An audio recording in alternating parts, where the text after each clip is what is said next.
በእጆቻችን ካሉ ስልኮች ጋር ያለን ቁርኝት አእምሮአችን ላይ ከሚያሳድረው ተጽዕኖ በተጨማሪ በአንገትና በጀርባ አጥንታችን ላይ ከፍተኛ ጫና በመፍጠር ለከፋ የጤና እክል እንደሚዳርጉ ነው የጤና ባለሙያዎች የሚያሳስቡት። ጥናቶች እንዳመለከቱት ያልተገባና የበዛ የእጅ ስልክ አጠቃቀም በሰውነታችን ላይ ከባድ ጫና በመፍጠር በአንገትና በአከርካሪ አጥንት ላይ የቅርጽ መዛባት እንዲሁም ደግሞ ሌሎች ከባድ ጉዳቶችን ሊያስከትል ይችላል ተብሏል። ዘመኑ ያመጣቸው እነዚህ የእጅ ስልኮች እያደረሱ ያሉትን የጤና ጉዳቶችና መፍትሄዎች በተመለከተ ተጨማሪ ዝርዝር ዘገባ አለን። በዘመናችን ከተፈጠሩ ቴክኖሎጂዎች መካከል ከአብዛኞቻችን በየቀኑ ከእጃችን የማይለዩት ተንቀሳቃሽ ስልኮች ይገኙበታል። በተለይ ደግሞ በብዙዎቻችን ዘንድ ጥቅም ላይ የሚውሉት ስማርት ስልኮች።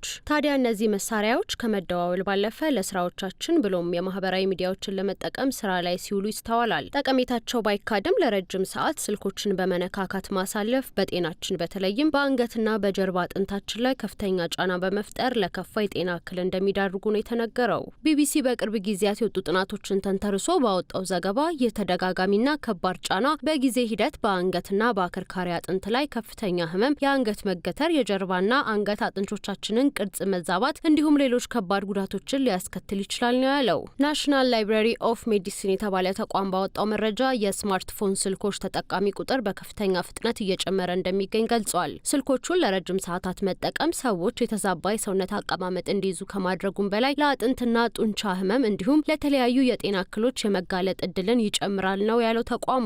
ሌሎች የቅርብ ጊዜ ሳይንሳዊ ግኝቶች እንደሚያመለክቱትም ስልኮችና ሌሎች ዲጂታል መሳሪያዎች የአንገትን ቅርጽ እንደሚቀይሩ፣ እይታን እንደሚጎዱ፣ የእንቅስቃሴ ልምዶችን በመቀነስ የጡንቻን ጥንካሬ እንደሚያዳክሙ በዘርፉ ጥናት ያደረጉ ባለሙያዎች ይናገራሉ። በዘርፉ ጥናት ካደረጉት መካከል አንዱ የሆኑት ዶክተር ጀስቲን ሮማኖ ስማርት ስልኮች እንዴት ሰዎችን ሱሰኛ እንደሚያደርጉ፣ በእጃችን ሆነው በአደገኛ ሁኔታ እንዴት እንደሚቆጣጠሩን፣ በቀን 24 ሰዓት ያለምንም እንግልት የፈለግነውን ነገር በእጃችን ላይ እንዴት እንደሚያስረክቡን እና ከፍላጎታችን ጋር እንዴት እንደሚስማሙ ያስረዳሉ። ዶክተሩ ከአካላዊ ጤና እክል ባሻገር በአእምሮ ጤና ላይ ያለውንም ተጽዕኖ ተናግረዋል።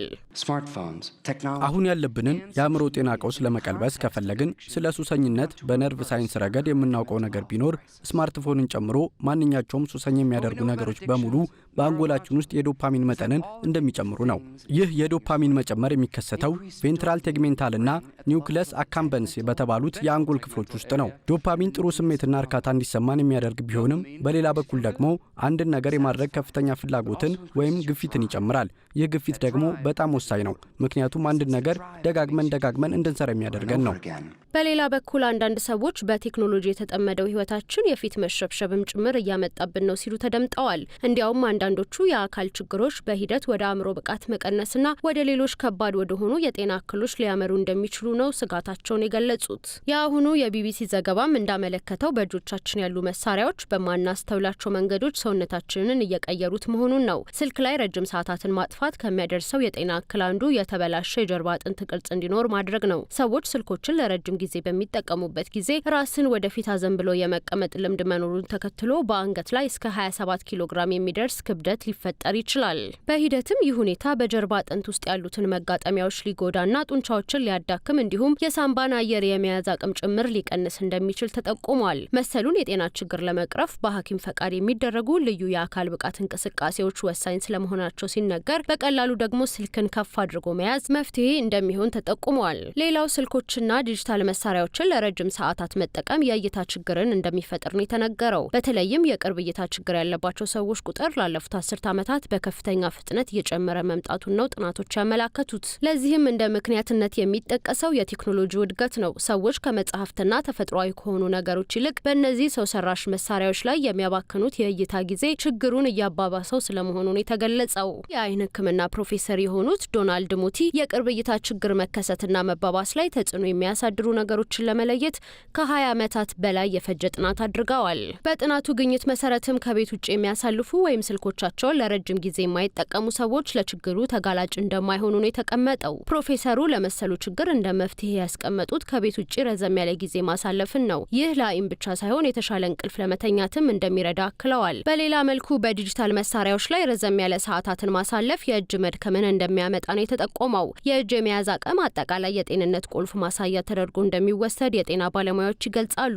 የእጅ መድከም የደም ግፊትን ከመለካት በላይ የሰውን የጤና ሁኔታ አስቀድሞ ለመተንበይ ላይ እንደሚረዳም ነው የተናገሩት። ስራዎች ወደ ኮምፒውተር ተኮርና ተቀምጦ የመስራት ልምድ መቀየራቸው ለሰዎች አካላዊ ብቃት መቀነስ አስተዋጽኦ እያደረገ ነው የሚሉት ባለሙያዎቹ በእጅ ጥንካሬ ላይም ተጽዕኖ እንደሚያሳድር ነው የሚናገሩት።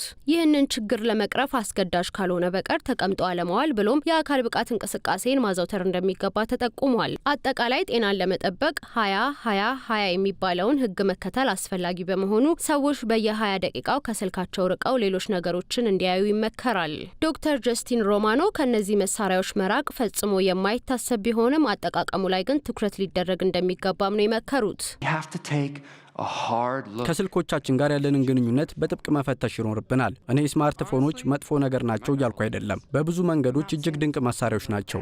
እንዲሁም ሙሉ በሙሉ ከነሱ መላቀቅ በፍጹም ሊሳካ የማይችል እውነታ ነው። እኔ እያልኩ ያለሁት ወደዚህ ሱሰኝነት ውስጥ በጥልቀት ከመዘፈቃችን በፊት ከስልኮቻችን ጋር ጤናማ የሆነ ሚዛኑን የጠበቀ ግንኙነት ሊኖረን ይገባል።